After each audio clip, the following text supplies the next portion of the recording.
Medieval church councils once declared that the Book of Enoch was inspired by God, then quietly buried it for over 1,000 years. Why? Because it tells a story so bizarre, so cosmically rebellious, that it makes the serpent in Eden look like a pet lizard.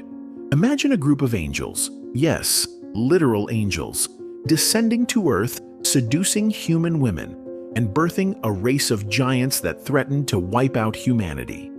That's in there. So is a cosmic courtroom drama where these angels beg God for forgiveness and get coldly rejected.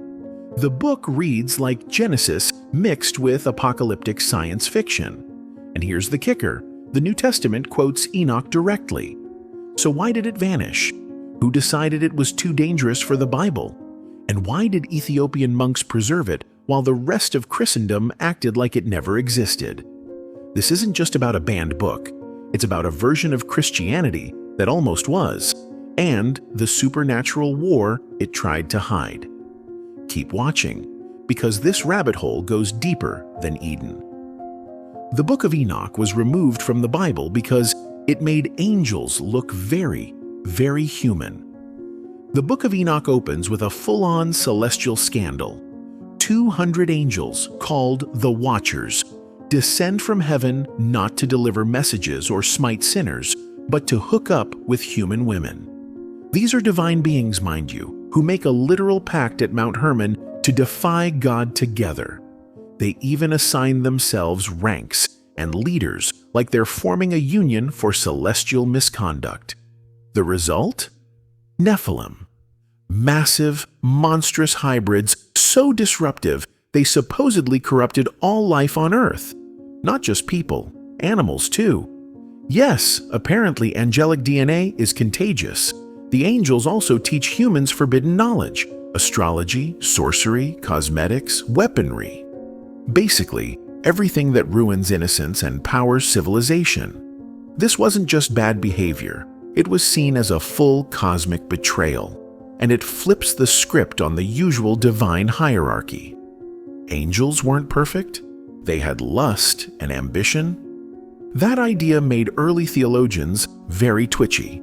The church loved their obedient messengers, not interdimensional bad boys, fathering giants.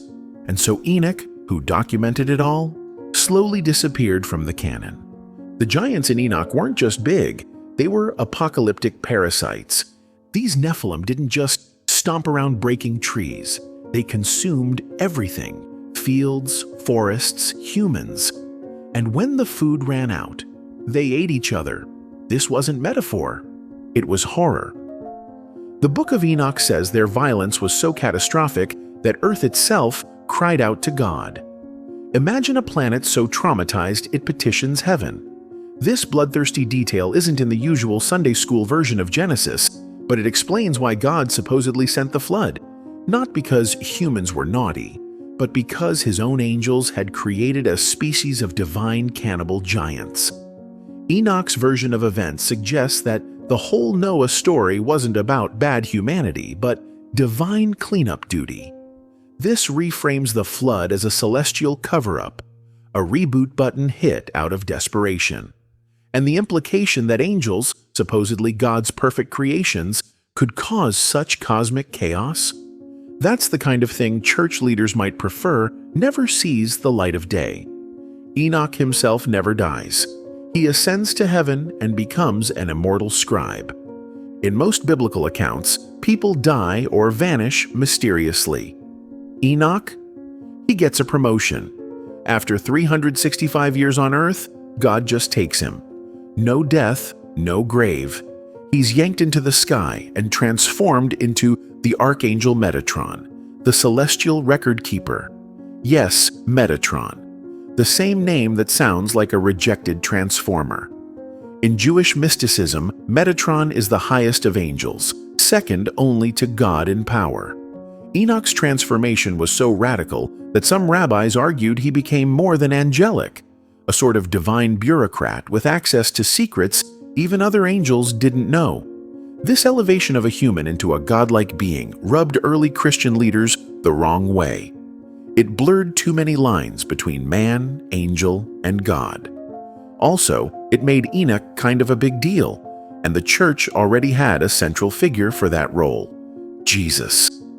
Letting Enoch take that spotlight in ancient texts created theological headaches. So out he went.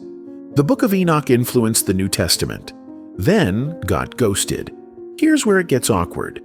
The Epistle of Jude, a legit part of the New Testament, directly quotes Enoch, chapter and verse. "Behold, the Lord comes with 10,000s of his holy ones."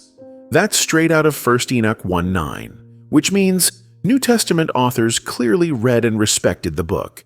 But fast forward a few centuries, and church councils are acting like Enoch never existed. That's like quoting someone in your autobiography and then pretending you've never heard of them. Enoch was wildly popular among early Christians, especially the apocalyptic types. The early Ethiopian church even canonized it. But the more the Roman church centralized, the more nervous it got about texts that blurred lines, introduced too many otherworldly characters, and suggested Jesus was just one part of a much bigger, weirder cosmic drama. So Enoch got the silent treatment.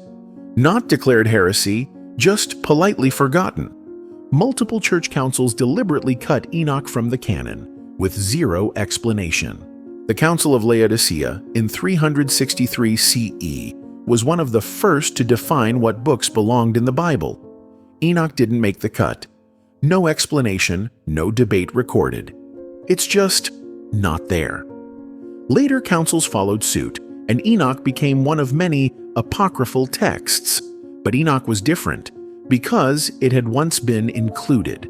The early church fathers like Tertullian defended it. Tertullian even noted that Enoch was rejected because it's too Jewish, which is rich, considering the whole Old Testament.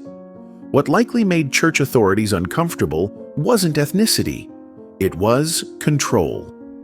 Enoch gave readers a sprawling cosmology with multiple divine beings, alternative explanations for evil, and supernatural lore that didn't center Rome's authority. In a time when theology was power, a book that handed people esoteric secrets and hinted that angels were fallible wasn't just risky, it was dangerous. Only Ethiopia kept Enoch in the Bible, and they still read it today.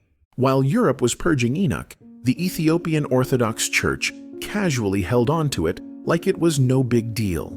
They included it in their biblical canon, read it publicly, and even built teachings around it.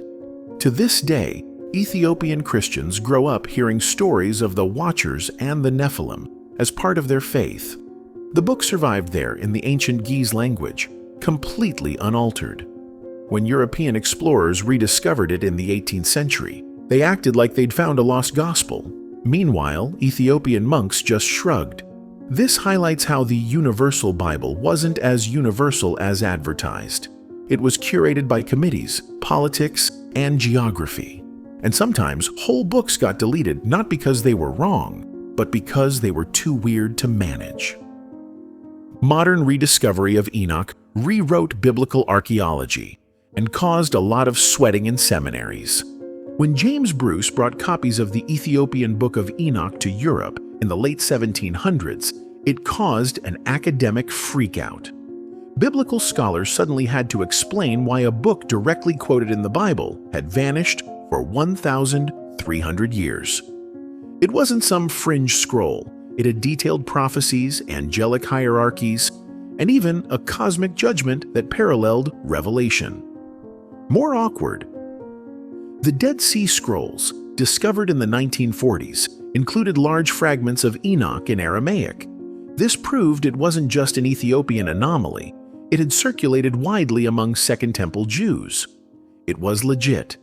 So now scholars had to choose. Admit that early Christianity had been deeply influenced by a banned book, or keep pretending it was irrelevant. Spoiler: most chose silence. The Book of Enoch contains one of the earliest visions of hell, and it's not comforting. In Enoch's version, the underworld is a bleak holding area where souls wait for final judgment. No fiery torment yet, just endless anticipation. It's divided into 4 hollow places. for the righteous, the moderately sinful, the truly wicked, and the martyrs. This was radical for its time. It introduced moral gradations in the afterlife, long before Dante made it trendy. The idea that hell wasn't just punishment, but bureaucratic sorting, reveals an early obsession with celestial order, and it weirdly humanizes the divine. God becomes less of a smiter, more of a cosmic administrator, which, if you think about it, is even scarier. Eternal judgment run by a heavenly DMV? No wonder the church cut it. Too real. One angel in Enoch teaches humans how to curse each other using stars. His name's Cuckabel, and he's basically the angel of astrology. According to Enoch, he taught people the constellations and signs, enabling them to weaponize the heavens.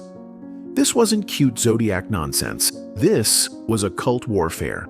Combine it with other angelic teachings, Azazel showing humans how to forge weapons, Semjaza revealing sorcery, and you get a picture of a world where divine knowledge leaks like radioactive sludge. The Watchers didn't just rebel, they industrialized evil. They handed humanity a cosmic instruction manual for how to self-destruct. And that, more than any theological concern, may be why church leaders locked the book away. Because it wasn't just heretical, it was actionable. In the end, Enoch wasn't banned because it was false. It was banned because it was too true and too terrifying. The Book of Enoch describes a reality where angels aren't flawless, divine justice is slow and complicated, and humanity is caught in the middle of a supernatural disaster zone. It's messy, it's weird, and it makes the tidy morality of the Bible look more like PR than truth. That's not an easy sell for organized religion. Today, with its prophecies, alien-sounding angelology, and brutal take on divine judgment, Enoch reads more like cosmic horror than scripture. But maybe that's the point. Religion didn't start clean. It was chaos, mystery, and fear. The Book of Enoch just never let us forget that.